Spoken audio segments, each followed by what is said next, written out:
is number 32, fullback for the Cleveland Browns. His face and number have become all too familiar to the opposing teams of the National Football League. The Baltimore Colts remember him well. A Sunday afternoon in November 1959, for instance, when he scored 3 touchdowns and led the Browns to a 38-31 victory.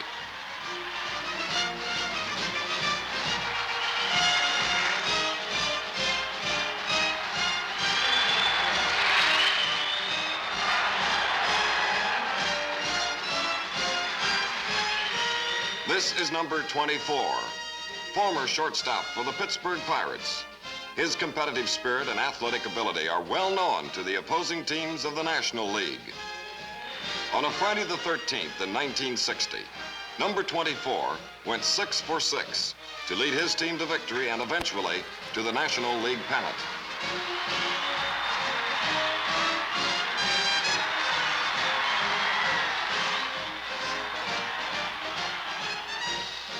The 9th annual All-Star basketball game played in Detroit, Michigan. Its All-Star lineup included the best players from the East and West.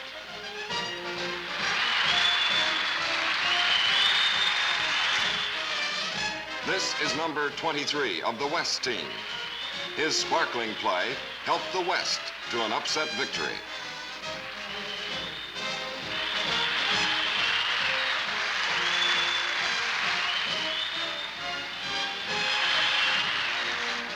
This superbly conditioned athlete will always be remembered for his consummate skill as a champion diver. Flawless performances such as this brought him many international honors, including 2 gold medals won during Olympic Games competition.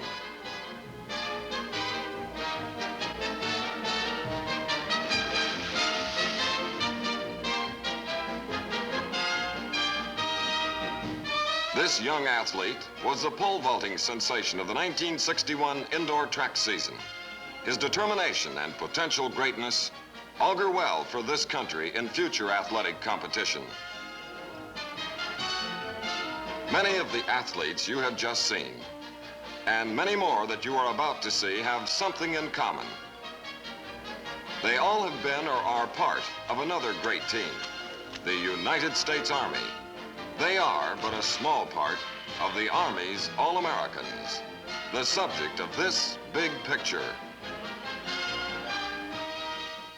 Hello, I'm Chris Schenkel. It's been my privilege and good fortune to spend many years in the exciting world of sports. I've come to know and respect these athletes who have given so much to making this country of ours so sports-minded. During this big picture, you're going to see and meet some of these athletes. Our attention, however, will be directed to more than just their athletic contributions. For just as you and I have had occasion to serve our country, so have many of our best-known athletes, and they have served with pride and distinction. Our story of the Army's All-Americans might well start with the ominous months before Pearl Harbor, when an uneasy world stood poised for global conflict. It was May 1941 when this man, Hank Greenberg, a home run hitting first baseman of the Detroit Tigers, decided the time had come to forget baseball for a while and enlist in the United States Army. This was Hank's last game that year. His booming bat would be sorely missed by the Detroit Tigers.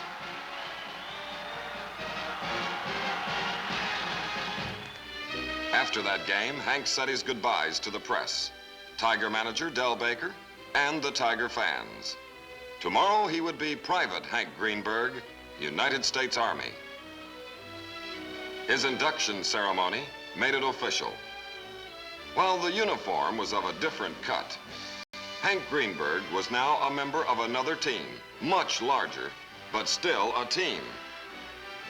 By the time America faced the ugly reality of war, the athletic world had begun to send countless athletes into all the services. There were other athletes who responded to the war effort in a different way. At Yankee Stadium, many baseball greats participated in a war relief baseball game.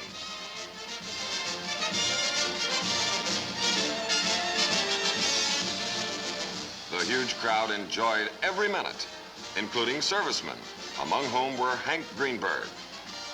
and a former professional boxer named Barney Ross. Then, with baseball immortal Babe Ruth at bat and the legendary Walter Johnson on the mound, the business of war was happily shoved aside for a brief moment.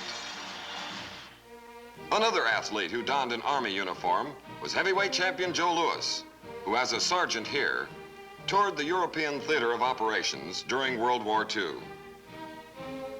Our Army, realizing that organized athletics were just as important during war, sent Joe to troop units where he showed our soldiers just why he was the world champion. And whether Joe was sparring, refereeing, or just talking with the troops, American soldiers loved it.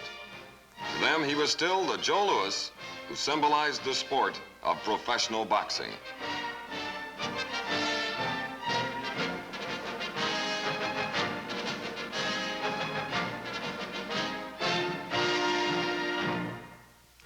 Professional baseball's contribution of athletes to the Army provided our servicemen opportunities to watch service games that included some familiar faces. Joe DiMaggio, Jerry Pretty, and Mike McCormick were among those in the lineup of this 1944 contest between teams from Fort Shafter and the 7th Army Air Force. Competition was pretty tough in this league. Even the mighty Yankee Clipper found the opposing pitchers tough to hit.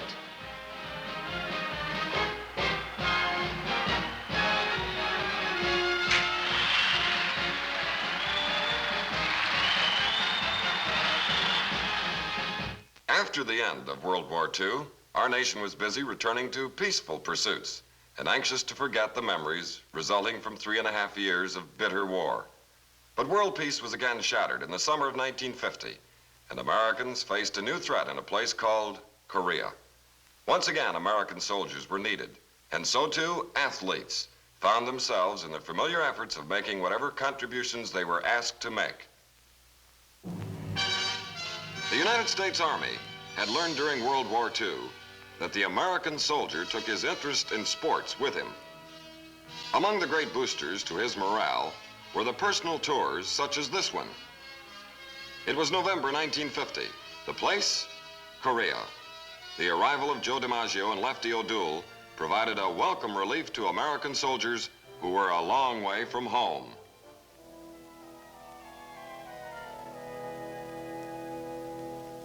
The familiar welcome signs of World War II now greeted a new era of athletes, wearing both an Army and a baseball uniform. Major leaguers Danny O'Connell, Johnny Antonelli, and Sam Calderon were now teammates of the Fort Myer Colonials. While the Colonials never made it to the World Series, the team was an accurate reflection of the Army's efforts to keep organized athletics an important part of military life.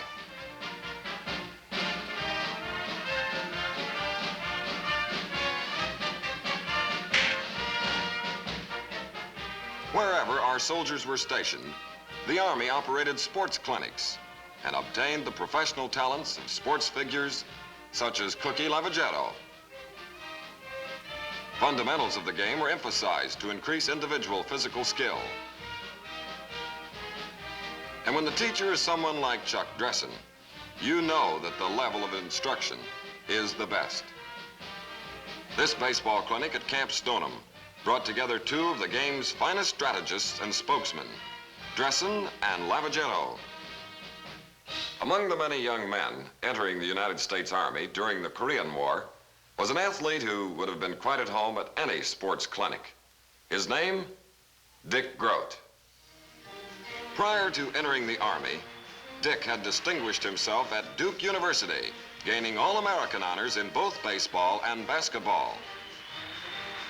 Wearing number 6 in this Duke NYU game, he went on to set a national collegiate basketball scoring record of 831 points during his junior year.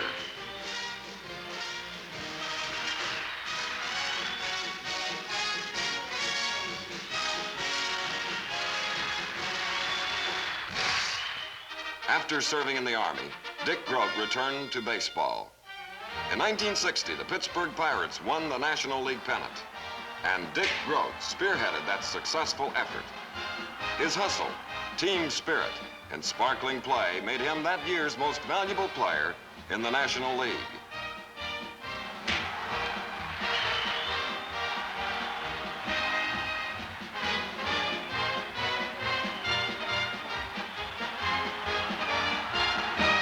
And in the classic 1960 World Series, Dick Groat helped the Pirates become the world champions when they defeated the New York Yankees in 7 games. Climaxed by Bill Mazeroski's heroic 9th inning home run.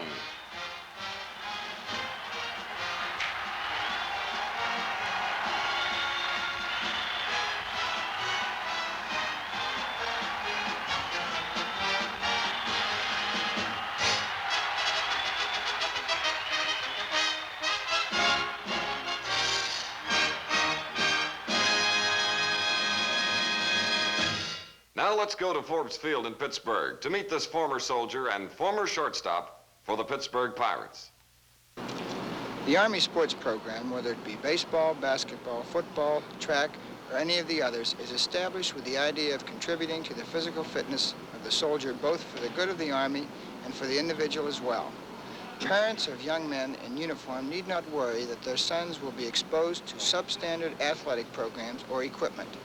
Wherever Army personnel are stationed, the athletic program available is organized, supervised, and carried out by military and civilian personnel who ensure that the program is varied, organized, and maintained in a safe and thorough manner.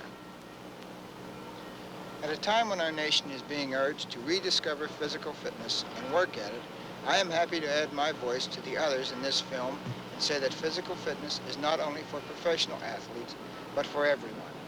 The United States Army has always underlined physical conditioning, as I well remember. But we can all, athletes and non-athletes as well, do our part to prevent this country of ours from becoming soft of mind and body.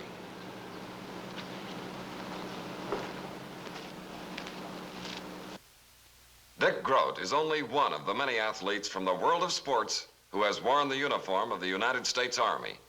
From World War II through Korea, and into the Berlin crisis of 1961, Army rosters have included the following names: Joe DiMaggio, Ralph Houck, Whitey Ford, Willie Mays, Ron Hansen, Tony Kubek, and many others from professional baseball.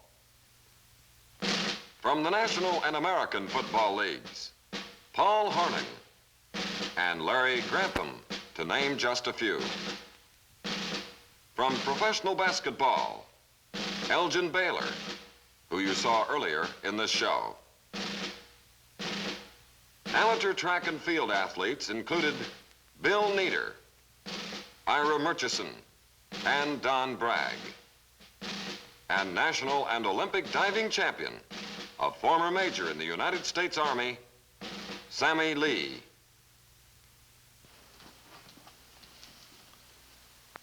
The Berlin crisis of 1961 created a difficult adjustment for many of the reservists recalled to active duty. Tony Kubek, shortstop for the New York Yankees, who found himself back in the service at Fort Lewis, Washington, had this to say during a TV interview. Tony, how do you feel about being back in the Army? Well, I think I feel the same way as everyone else, Sue. Naturally, nobody's happy to leave their families and their jobs. However, we, as President Kennedy says, we have a job to do. Another athlete who has been given a job to do is this young man, Specialist 4 Henry Wadsworth, now serving in the United States Army. His primary athletic interest is pole vaulting, and prior to entering the Army, track enthusiasts watched him as he gained national prominence in this event. In February 1961, at the Philadelphia Games, the pole vault event was one of the highlights of the evening. Don Bragg, then of the Army, was the vaulter to watch. This Olympic gold medal winner took first place in the event.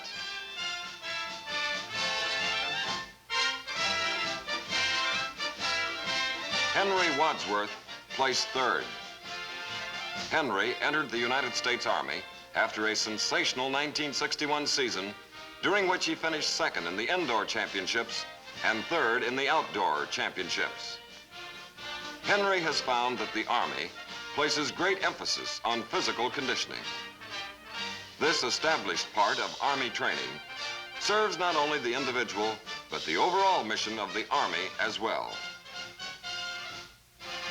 And whenever time permits, Specialist 4, Henry Wadsworth, sheds his Army uniform for a tracksuit to practice his specialty, the pole vault.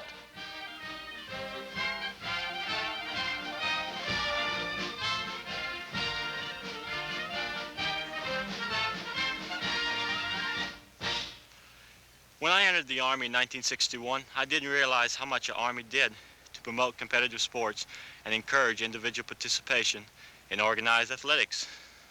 One of the important advantages of athletics is learning to work with and compete against other athletes. For instance, every year the U.S. Army lends its support and permits athletes in uniform to participate and compete in athletic contests in the United States and other countries as well. These events include the Olympic Games, Pan American Games, the Modern Pentathlon meets, the International Military Sports Council meets in Europe, and various amateur athletic union competition in this country. And when these athletes who are wearing a U.S. Army uniform do compete, it is without conflict to their military duties and at no expense to the Army. This doesn't mean that the Army gives athletes special handling, but the Army does recognize that through competitive sports and international competition, much goodwill and sportsmanship are gained. The world of sports has an international language of its own, and I know how much goodwill and mutual understanding there can be when athletes of many nations meet in a common field to test their athletic skills and physical endurance.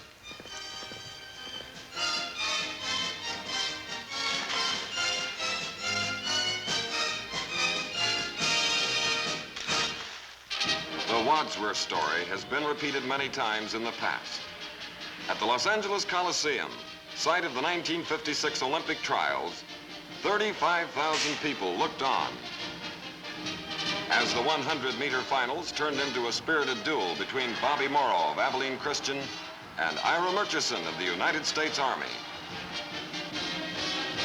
Bobby Morrow first, Ira Murchison second. In the finals of the quarter-mile relay, Lou Jones of the Army set a record of 45 2/10 seconds to break the tape as the winner.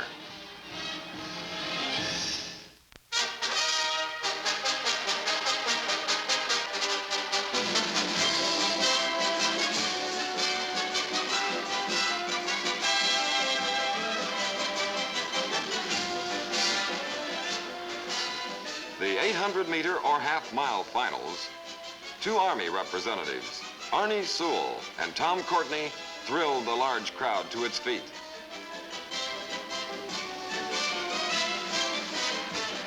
Army star Tom Courtney set a new United States record of 1 minute 46 4/10 seconds to win it, with Arnie Sewell finishing second. In the 1956 Olympics, American athletes continued to do well. In the hammer throw, Lieutenant Al Hall, Army, made a strong bid for a gold medal. But it was Hal Conley, also an Army representative, who won the gold medal with a mighty heave of 207 feet, 2 3/4 inches.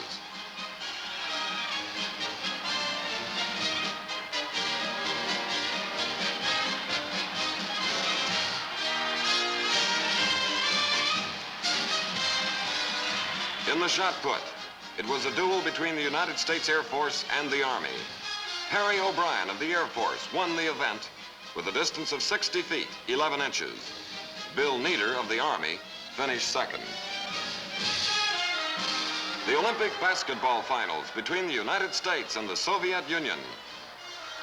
The American team, eager to show the Soviet squad how basketball should be played, led 56-27 at the half.